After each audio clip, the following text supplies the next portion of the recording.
भारत जोड़ो यात्रा के दौरान काकोला में कांग्रेस के नेता खासदार राहुल गांधी ने पत्रकार परिषद ली और पत्रकारों के सवाल का जवाब दिया। मैं हूं शाकिर मलिक, जनता की बात आप तक। सर्टिफिकेट मिल जाए, मगर वो आपको गारंटी करके ये नहीं कह सकता कि अगर मैंने इंजीनियरिंग की ट्रेनिंग की है तो मैं इंजीनियर बनूंगा या मजदूरी करूंगा। और ये यूनिवर्सल है, मतलब मुझे जो पढ़ाई कर रहे हैं उनमें से एक युवा नहीं मिला जिसने कहा हाँ मुझ में कॉन्फिडेंस है कि मुझे रोजगार मिल जाएगा। तो ये पहला बड़ा मुद्दा है। उसको अगर आप थोड़ी गहराई से देखें तो उस युवा के माता पिता ने मेहनत करके उसे उसकी शिक्षा के लिए पैसा मोस्टली प्राइवेट प्लेयर्स को दिया है, प्राइवेट इंस्टीट्यूशंस को दिया है। एक तरफ वो दिन भर काम करते हैं, दूसरी तरफ महंगाई बढ़ती जा रही है, और तीसरी साइड जो उनका भविष्य है, उनका जो बेटा हो या उनकी बेटी हो, उसका रास्ता बंद है। तो पहला प्रॉब्लम ये है। दूसरा प्रॉब्लम किसानों का प्रॉब्लम है। जो देश को भोजन देता है, जो प्रोडक्टिव एलिमेंट है हिंदुस्तान, उसको कोई सपोर्ट नहीं, उसको कोई मदद नहीं है, उसको सही दाम नहीं मिलता। वो बीमा भरता है, उसको जब आंधी आती है, तूफान आता है, उसको मतलब पैसा नहीं मिलता, कर्जा माफ उसका कभी नहीं होता। तो ये दो बड़े मुद्दे, बड़े प्रॉब्लम्स दिखते हैं। और तीसरा जो है जुड़ा हुआ है कि सब लोग ये कहते हैं कि अगर शिक्षा में हमें पैसा देना पड़ रहा है, अस्पतालों के लिए हमें पैसा देना पड़ रहा है, मतलब सरकारी अस्पताल नहीं बचे, सरकारी स्कूल्स कॉलेजेस नहीं बचे। महाराष्ट्र में तो स्कूलों को बंद किया जा रहा है, 20 बच्चों से अगर कम है तो उनको बंद ही करा जा रहा है। तो वो कह रहे हैं कि भैया अगर ये पैसा हम यहाँ डाल रहे हैं, ये जा कहाँ रहा है, किसके हाथ जा रहा है? तो वो इनइक्वालिटी की बात है और सबको मालूम है। मैं किसानों से पूछता हूँ, भैया एक बात बताओ, ये आपका सिलेंडर, गैस सिलेंडर महंगा हुआ, पेट्रोल का दाम बढ़ा, आपके जेब में से पैसा जा रहा है, ये जा कहाँ रहा है? इमीडिएटली आंसर मिलता है, सब जानते हैं। मेगा कोचिंग Z24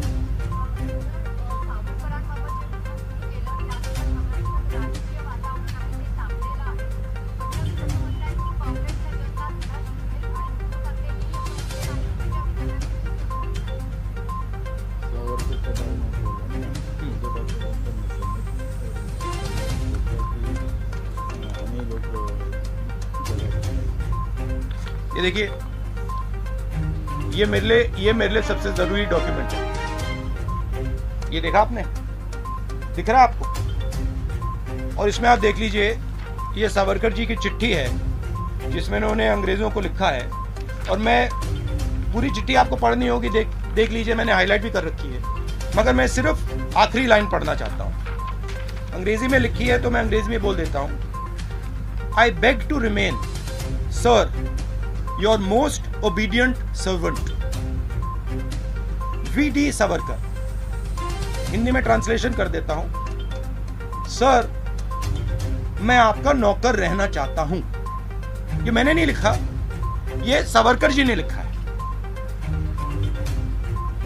तो इसको आप पढ़ लीजिए, देख लीजिए। अगर फडणवीस जी देखना चाहते हैं इसको, वो भी देख लें। तो मैं तो इसमें बहुत क्लियर हूं, सावरकर जी ने अंग्रेजों की मदद की।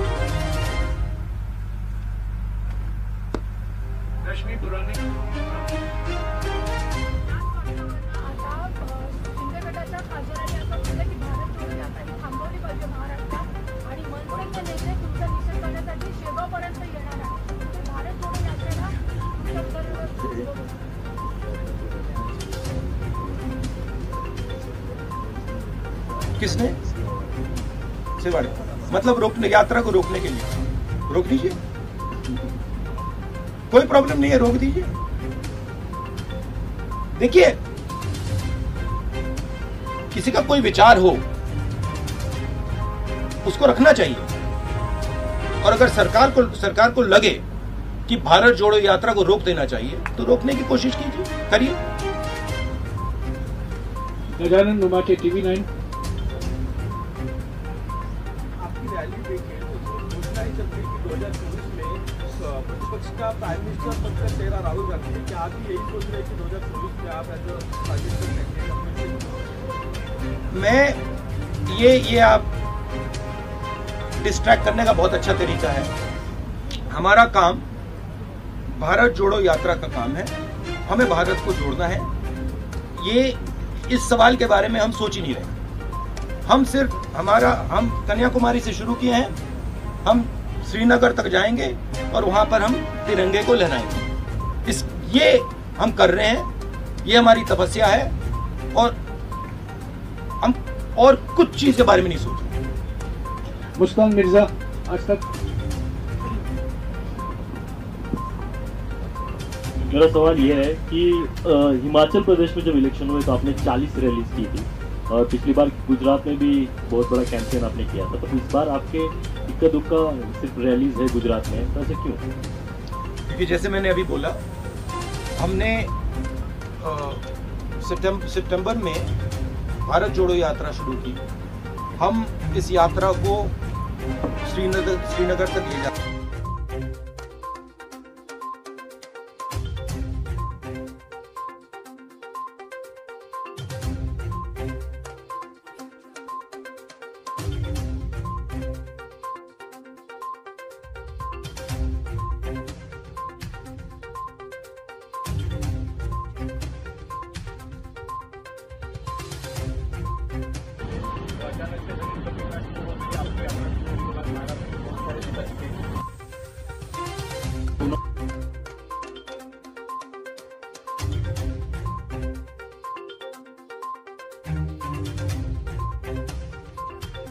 इसका कोई प्लान है आगे वाला, जो ये यात्रा है हर आदमी तक, हर गांव तक, हर शहर तक, हर कस्बे तक, हर आदिवासी पाड़े तक जाए और आपका विचार जो आप बोल रहे हैं वो पहुंचे वहां तक?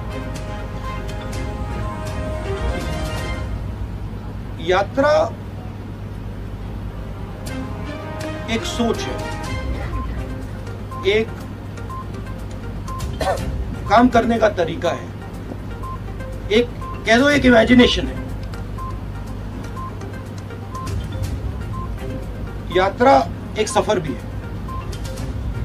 तो मुझे और हम सबको लगा था कि जो बीजेपी की अप्रोच है, नफरत से भरी, डरी हुई, हिंसा फैलाने वाली अप्रोच, उन्होंने हिंदुस्तान को एक इमेजिनेशन दिया है कि देखो ये रास्ता है, देश में नफरत फैलाओ, लोगों को डराओ, गरीबों को कुचलो। उन्होंने ये रास्ता दिया है। यात्रा की कोशिश है और ये यात्रा इसमें सफल हो गई। यात्रा की कोशिश है कि देश को बताना कि देखिए सिर्फ ये तरीका नहीं है, एक और तरीका है। जयराम रमेश जी ने कहा कि हमने प्रेस से 6-7 बार बात की। आपने अभी कहा कि बीजेपी के किसी नेता ने कहा कि यात्रा को रोक देना चाहिए। मैंने ये यहां तो नहीं कहा ना कि वो बिल्कुल गलत बोल रहा है, उसको चुप कीजिए, उसको मारिए, उसने कैसे बोला, नहीं। मैं कह रहा हूं देखिए वो उसकी राय है, अगर वो सोचता है उसको रखे, और अगर सरकार सोचती है कि इस यात्रा से देश को नुकसान हो रहा है तो रोक दो, कोई प्रॉब्लम नहीं। ये काम करने का एक बिल्कुल अलग तरीका है, प्यार का तरीका, भाईचारे का तरीका, रिस्पेक्ट का तरीका। तो ये दो हमने विजन दिखाए। अब यात्रा जो हमने रखी है, जो हमने की है, इसमें से पॉलिसीज भी निकलती हैं। अगर वो कहते हैं कि भैया देखो किसान को कुचल दो, किसान को सही एमएसपी मत दो, किसान को बीमा का पैसा नहीं मिलना चाहता, तो इस यात्रा के इमेजिनेशन से एक और तरीका निकलता है। किसान की बात सुनो, किसान से गले लगो, किसान की इज्जत करो। तो इससे पॉलिसीज भी निकलती हैं, इससे एक्शंस भी निकलते हैं। अब कांग्रेस के सब लोगों को लग रहा है हाँ भैया चलने में फायदा है, राजनीतिक फायदा है, लोगों से बातचीत होती है, सीखने को मिलता है, प्यार मिलता है, वजन भी कम हो जाता है। तो अलग अलग फायदे हैं, अलग अलग जो भी चाहता है वो फायदा ले सकता है। मगर मेन मैं बात ये कहना चाहता हूँ, ये दो अलग इमेजिनेशन है। एक मैंने यहाँ पे आपको सावरकर जी की चिट्ठी दिखाई, एक वो इमेजिनेशन है, और एक आपने पहले गांधी जी की बात की, वो दूसरा इमेजिनेशन है। तो ये देश में इन दो इमेजिनेशन की लड़ाई है। सावरकर जैसे No supplementary, please. Savarkar No supplementary, please. No supplementary. Ravindra Ambedkar, no, please. सुनिए, नहीं, देखिए, जनाब, देखिए, आप एक बात समझिए, ये मेरी राय है,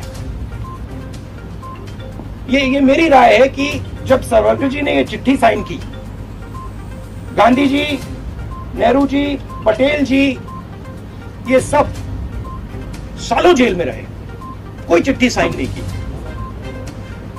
मेरी थिंकिंग है कि जब सावरकर जी ने इस कागज पे साइन किया, उसका कारण क्या था? उसका कारण डर था। अगर वो डरते नहीं, वो इसको कभी नहीं साइन करते। और इस सिग्नेचर में धोखा था। जब उन्होंने ये साइन किया, वो हिंदुस्तान के जो सब नेता थे, महात्मा गांधी, सरदार पटेल, उन सबको उन्होंने धोखा किया, और उन्होंने उनको कहा कि देखो तुम गलत कर रहे हो, तुम्हें भी साइन कर देना चाहिए। तो ये दो विचारधाराएं हैं। हमारी पार्टी में हम डिस्कशन करने के लिए तैयार हैं। अगर कोई सोचे कि नहीं भैया यात्रा को ऐसे चलाना चाहिए, हम प्यार से सुनते हैं। हम डिक्टेटर नहीं है यहाँ पे। मैं फिर से आपसे गुजारिश करूंगा, सप्लीमेंट्री मत पूछिए, क्योंकि और लोगों का टाइम घटेगा। Marathi news channel, digital news channel Ravindra Ambedkar, आप जिस विचारधारा का विरोध करते हैं, चुनाव आते ही आपके सारे विधायक उस विचारधारा की पार्टी में ज्वाइन हो जाते हैं। क्या आपकी इस भारत जोड़ो से इस समस्या का हल निकलेगा?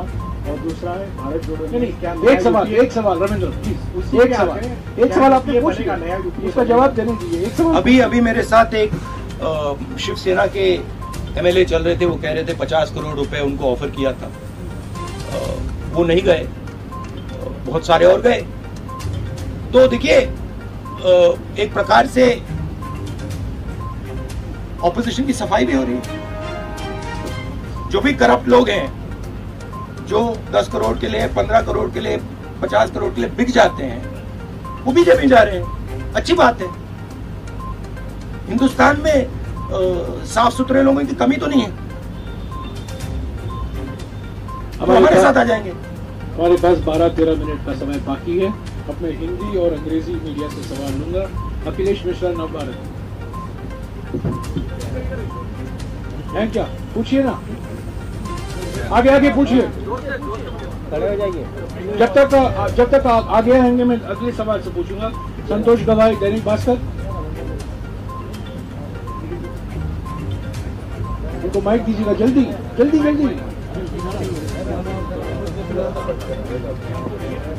ये मैं आपको गिफ्ट दे देता हूँ, और आप सबको कॉपी चाहिए तो सबको दिलवा देता हूँ। संतोष गवाई, दैनिक भास्कर, प्लीज। एक ये मोहन भागवत जी को भी भिजवा दीजिए। तो माइक नहीं है क्या? अपन जिधर थाम रहा हो जल्दी दीजिए। हाँ, दैनिक भास्कर। सही बात है ना, देखिए सच्चाई है। राहुल जी सवाल नहीं। हाँ।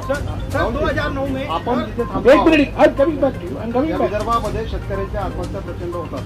हे 6 जिल्हे शेतकऱ्यांच्या आत्महत्येसाठी हे होते। आता पूर्ण देशभर शेतकऱ्यांच्या आत्महत्या होतात। तर त्यासाठी आपल्याकडे काय आपल्या डोक्यात प्लान आहे का शेतकरी आत्महत्या थांबवण्याचा? मैंने हिंदी अखबार से सवाल पूछा, इस उम्मीद के साथ कि आप हिंदी में पूछेंगे और आप मराठी में पूछेंगे। मराठी अखबारों के लोग हिंदी में पूछते हैं।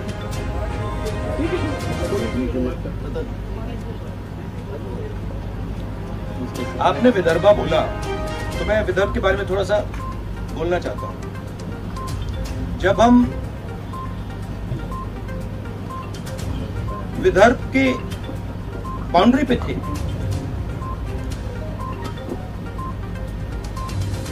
तो हमारे लोगों ने कहा कि हमें वहां पे अंदर आने से पहले वहां पे आपका एक गीत सुनना है। आप क्यों? नहीं आप नहीं थे वहाँ पे, गीत सुनना। तो मैं वहाँ पे मैं गीत सुन रहा था और मेरे दिमाग में सवाल था उस टाइम जब वो गीत गा रहे थे, मुझे गीत बहुत अच्छा लगा। और जब वो गा रहे थे मेरे दिमाग में सवाल था कि महात्मा गांधी जी जो थे वो वर्धा क्यों गए।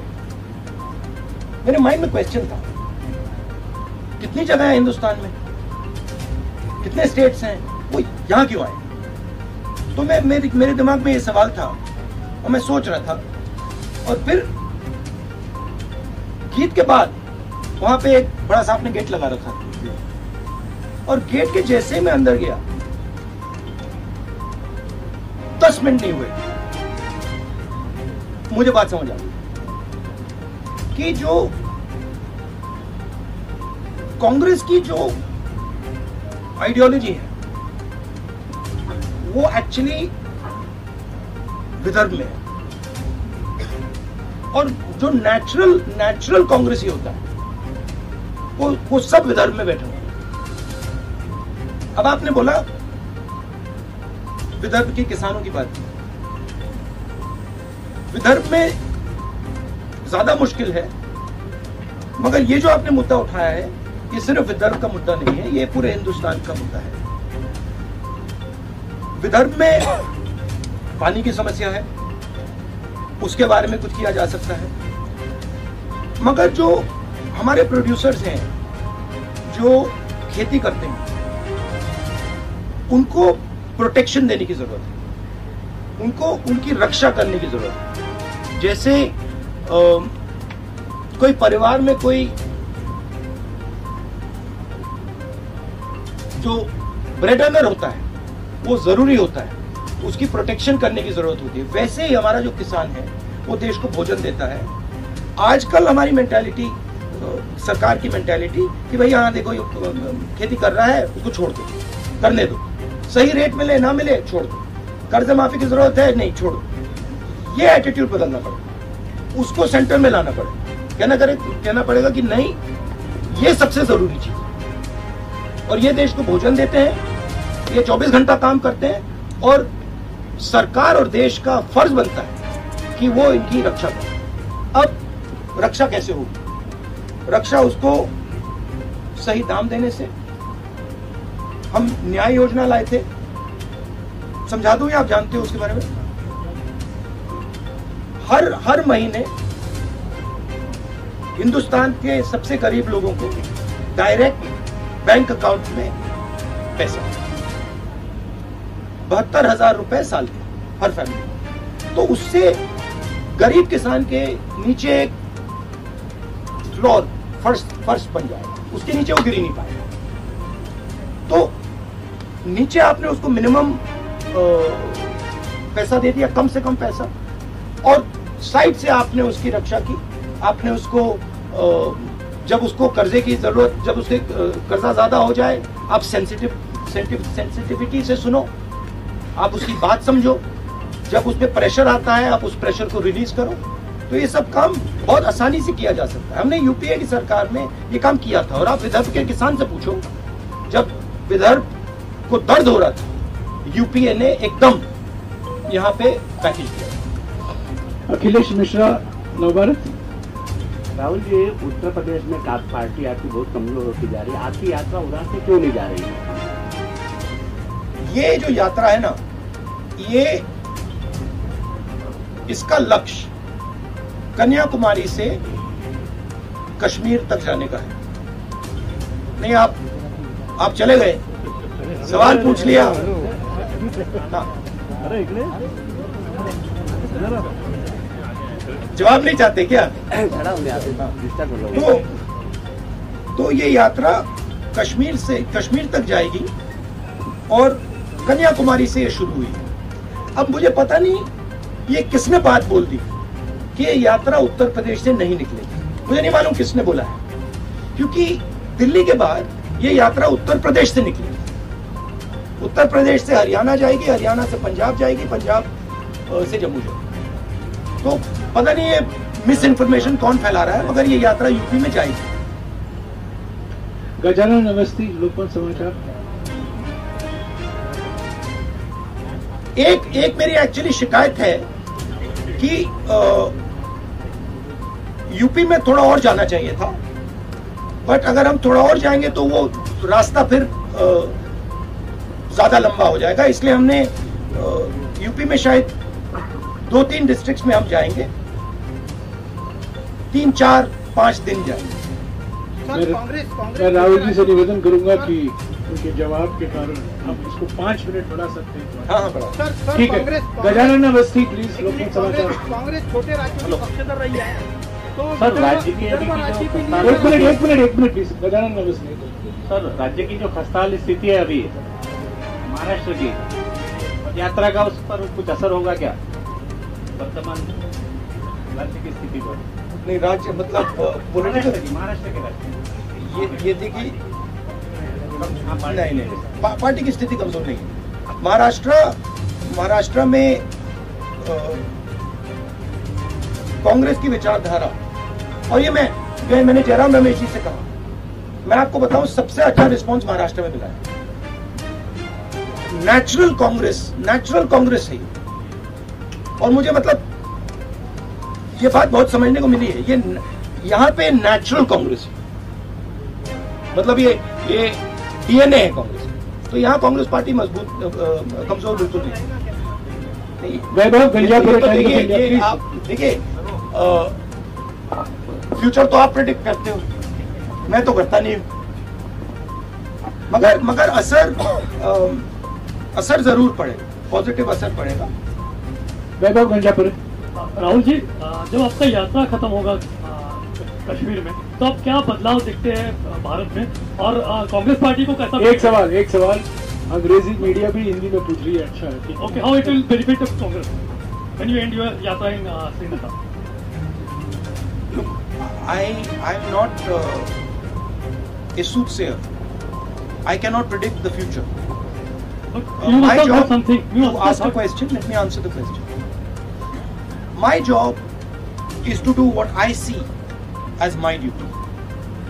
And I felt that my duty, in a time when India is internally fractured, in pain, where violence is being spread across the country, where hatred is being spread across the country, I felt it is my duty to show that there is another way possible. That there is a way possible where you are affectionate and loving to people, where you can disagree with them, where you can say, I actually don't like your views, but I can still go to you and say, I don't like your views, but I'm ready to listen to your views, and I'm not going to beat you because I'm more powerful. I'm not going to thrash you because I'm more powerful. So I thought it was my duty as an Indian citizen to place that on the table. And that is the idea of the Bharat Chodo Yatra. Now please don't misunderstand. It is not only my duty, and it is not only I who is thinking this. Large number of Congress people feel the same thing. And millions of people, farmers, youngsters, men, women, feel the same thing. So I think it's a very powerful thing, the Yatra. And I think if people think about it with a little bit of depth, they will realize that the principles that we are putting across here are not just political principles. They are principles that you can use in your life. They are principles that you can use with your brother, with your sister, with people you are working with. A little respect will not weaken India. It will only strengthen India. A little bit of affection, a little bit of love will only strengthen India. So that's the idea. Now what happens after the Yatra? Let's see. अभिनय देशपांडे, हिंदू देशपांडे हैं?